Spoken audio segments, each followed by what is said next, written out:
Salam, salam sejahtera bagi kita semua. Saudara yang Tuhan Yesus, senang kita bisa berjumpa kembali.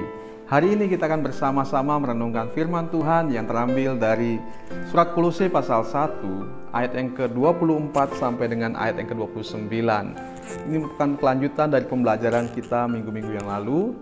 Dan hari ini kita akan masuk dalam sebuah tema, rahasia penting yang disingkapkan. Nah, saudara yang kasih Tuhan Yesus, sebelum kita melihat apa itu rahasia yang disingkapkan di sini, kita akan melihat betapa pentingnya rahasia ini. Dalam ayat yang ke-24 sampai 25 di sana kita bisa menemukan betapa pentingnya rahasia ini. Dikatakan demikian, "Sekarang aku bersukacita bahwa aku boleh menderita karena kamu, dan menggenapkan dalam dagingku apa yang kurang pada penderitaan Kristus untuk tubuhnya, yaitu jemaat. Aku telah menjadi pelayan jemaat itu sesuai dengan tugas yang dipercayakan Allah kepadaku untuk meneruskan firman-Nya dengan sepenuhnya kepada kamu, yaitu rahasia yang tersembunyi dari abad ke abad dan dari turunan ke keturunan, tetapi yang sekarang dinyatakannya kepada orang-orang kudus-Nya." Saudara Tuhan Yesus, dalam pembacaan ini kita melihat bagaimana Rasul Paulus rela menderita. Di sini kita melihat betapa pentingnya rahasia ini. Mengapa Rasul Paulus sampai menderita? Karena ia tahu bahwa rahasia ini penting untuk diketahui oleh semua orang. Sehingga ia berjuang, ia berusaha, sekalipun banyak penderitaan yang ia hadapi. Ia pernah dirajam batu, ia pernah mengalami karam kapal, ia pernah mengalami berbagai macam penderitaan untuk dapat memberitakan rahasia ini. Karena inilah rahasia penting yang harus diketahui oleh semua orang, yang harus dipahami oleh semua orang, dan bahkan bisa diterima oleh semua orang. Karena rahasia inilah yang menentukan masa depan setiap orang. Jadi di sini kita tahu bahwa rahasia inilah rahasia yang sangat penting. Apa rahasianya? Ini akan kita lihat sekarang ini. Rahasia apa yang ingin diungkapkan oleh Rasul Paulus kepada semua orang? Dalam ayat berikutnya dikatakan demikian, "Kepada mereka Allah mau memberitahukan betapa kaya dan mulianya rahasia itu di antara bangsa-bangsa lain, yaitu Kristus ada di tengah-tengah kamu, Kristus yang adalah pengharapan akan kemuliaan." Jadi di sini Paulus mengungkapkan ada rahasia yang luar biasa, yang merupakan kekayaan yang dinantikan oleh semua bangsa. Sejak zaman dulu kala orang menantikan kebenaran ini. Tetapi baru setelah zaman Yesuslah rahasia ini diungkapkan. Rahasia apakah itu? Kristus ada di tengah-tengah kamu. Sekali lagi, Kristus ada di tengah-tengah kamu. Siapa itu Kristus dan apa itu Kristus? Kristus artinya yang diurapi atau yang ditentukan oleh Allah. Kristus adalah pribadi yang dikuduskan oleh Allah untuk melakukan sebuah misi penting untuk menyelamatkan umat manusia dari segala dosa. Jadi Kristus atau kata lainnya adalah Mesias atau Al-Masih. Itu berarti pribadi atau seseorang yang diurapi oleh Allah untuk melaksanakan tugas penting dari Tuhan. Dalam hal inilah tugas penyelamatan. Dialah juru selamat yang disediakan oleh Allah untuk membebaskan manusia dari segala dosa-dosanya. Siapakah Kristus itu?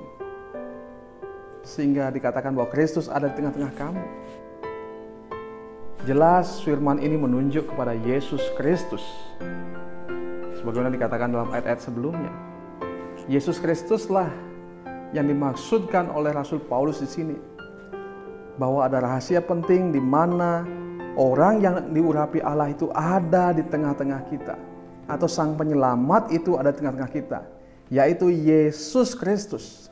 Dialah yang dimaksudkan oleh Tuhan. Yang ditentukan oleh Tuhan, yang diurapi oleh Allah untuk menyelamatkan manusia dari segala dosa-dosanya. Jadi dia ada di tengah-tengah kita. Inilah kabar gembira yang perlu kita ingat, yang perlu kita pegang, yang perlu kita pahami, bahwa Kristus atau pribadi yang diurapi Allah ada di tengah-tengah kita, yaitu Yesus Kristus. Di dalam Dia kita mendapatkan keselamatan, di dalam Dia kita mendapatkan pembebasan, kesembuhan, kelepasan.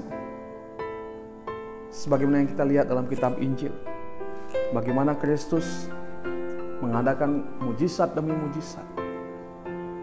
Bahkan hal yang terbesar dibuat oleh Yesus Kristus adalah penyelamatan umat manusia lewat pengorbanannya di atas kayu salib. Dan setelah ia mati, pada hari yang ketiga ia bangkit dari antara orang mati. Dan dia hidup. Dia bukan Allah yang mati, tetapi dia adalah Allah yang hidup. Dia bukan pribadi yang mati, tetapi ia pribadi yang telah bangkit dari antara kematian, dan dia hidup, dan dia ada di tengah-tengah kita. Inilah yang mau dikatakan oleh Rasul Paulus, bahwa keselamatan itu ada di tengah-tengah kita saat ini. Keselamatan yang dinantikan oleh bangsa-bangsa selama berabad-abad, bertahun-tahun lamanya, tetapi kini telah dinyatakan di dalam Yesus Kristus.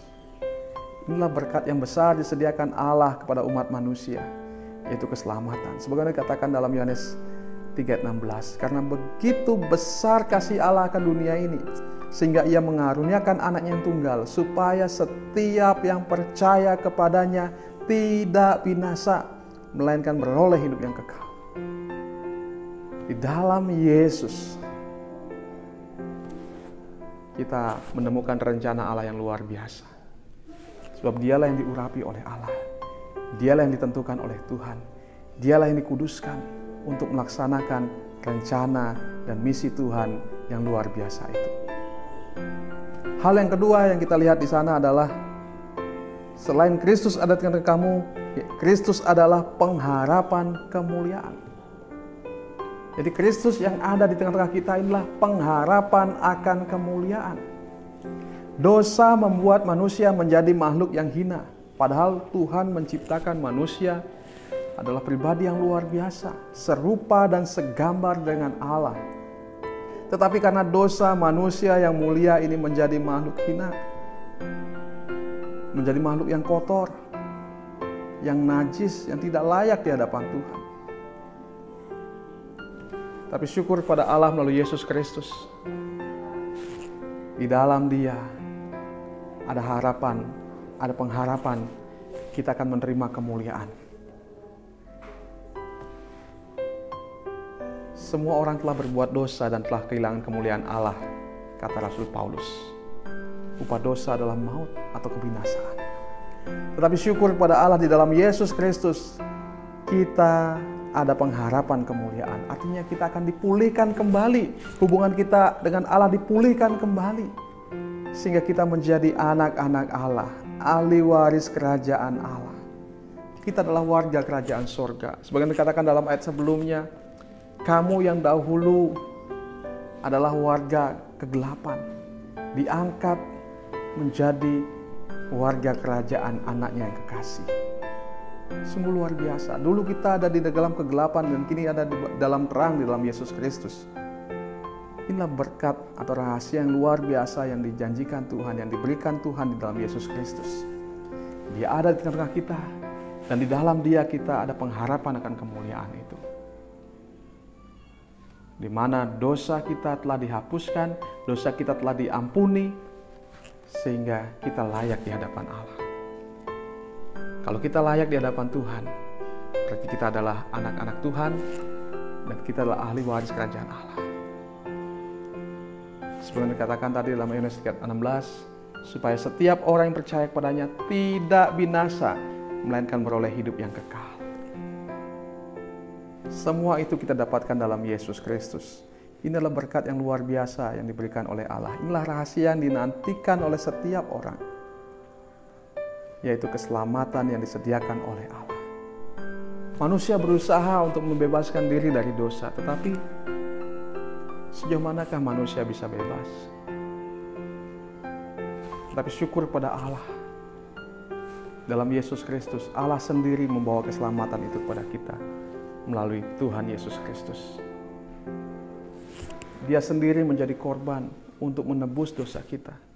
Dia sendiri yang menggantikan kita dari segala dosa kita. Harusnya kita yang binasa, tapi karena kasih Allah, Dialah yang menanggung semua itu dalam Yesus Kristus. Sehingga kita yang percaya kepadanya tidak akan binasa, melainkan beroleh hidup yang kekal. Inilah kemuliaan yang Tuhan berikan pada kita. Kebahagiaan, sukacita, keluhuran yang jauh melebihi apa yang bisa diberikan oleh dunia. Kebahagiaan dunia sifatnya fana. Manusia tidak akan pernah puas dengan kebahagiaan yang diberikan oleh dunia. Seberapapun manusia bisa mendapatkan harta kekayaan di dalam dunia ini, itu semua tidak akan memberikan kepuasan. Masih saja ada yang kurang. Tetapi kemuliaan dalam Kristus adalah kepuasan yang sejati yang disediakan Allah bagi kita yang percaya kepadanya. Karena itu, saudara kekasih Tuhan Yesus, siapapun yang mendengarkan kebenaran firman Tuhan hari ini, terimalah Yesus Kristus sebagai Tuhan dan Juru Selamatmu. Karena Dialah pengharapan akan kemuliaan itu. Dialah yang mengampuni segala dosa kita. Dialah yang menyucikan segala pelanggaran kita, sehingga kita yang hina karena dosa kini menjadi layak di hadapan Bapa. Sehingga kita bisa menyebut Allah kita Bapa. Ya Aba, ya Bapa. Artinya kita adalah anak-anak Allah oleh Yesus Kristus yang telah mengampuni segala dosa kita, yang adalah pembela kita. Kiranya kebenaran ini menguatkan kita, menghiburkan kita, meneguhkan kita, sebab di dalam Kristus ada pengharapan. Dan Kristus ada di tengah-tengah kita. Dia ada dalam hidup kita. Dia ada dalam dunia ini untuk membebaskan kita dari segala dosa kita. Karena itu apapun yang sedang kita hadapi saat ini, jangan khawatir, jangan kecewa. Karena Tuhan menyediakan berkat yang lebih besar daripada apa yang bisa kita harapkan dari dunia ini, yaitu kemuliaan Allah yang disediakan bagi setiap orang yang percaya dan mengasihi Dia. Tuhan Yesus memberkati kita semua. Tetap semangat, tetap setia ikut Tuhan, karena di dalam Dialah kita akan menerima kemuliaan Allah. Tuhan Yesus memberkati kita semua. Salam, salam sejahtera bagi kita semua.